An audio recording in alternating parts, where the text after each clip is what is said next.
আসসালামু আলাইকুম ওয়া রাহমাতুল্লাহ ওয়াসসালাতু ওয়াসসালামু আলা রাসূলিহিল কারীম আম্মা বা'দ। আলহামদুলিল্লাহ, বান্দা যখন ইফতার সামনে রেখে আজানের অপেক্ষা করে তখন আল্লাহ রাব্বুল আলামিন ওই সমস্ত বান্দাদেরকে নিয়ে ফেরেশতাদের সামনে গর্ব করে বলেন, দেখো আমার বান্দা কত প্রকার খাবার রেখে আমার হুকুমের অপেক্ষা করতেছে। তারা চাইলে ওই খাবারগুলো খেতে পারতো, তারা না খেয়ে আমার হুকুমের অপেক্ষা করতেছে, আমাকে ভালোবেসে আমার হুকুমের অপেক্ষা করতেছে। তোমরা সকল ফেরেশতা সাক্ষী থাকো, আমি আমার বান্দাদেরকে মাফ করে দিলাম। সুবহানাল্লাহি ওয়া বিহামদিহি। তো ইফতারের সময় আমাদেরকে বেশি বেশি করে আল্লাহ তাআলার কাছে দোয়া করা দরকার, বেশি বেশি করে ইস্তেগফার করা দরকার।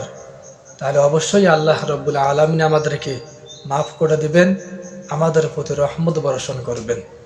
আল্লাহ রাব্বুল আলামিন আমাদের সবাইকে ইফতারের সময় বেশি বেশি করে দোয়া ও ইস্তেগফার করার তৌফিক দান করুন, আমিন। আসসালামু আলাইকুম ওয়া রাহমাতুল্লাহ।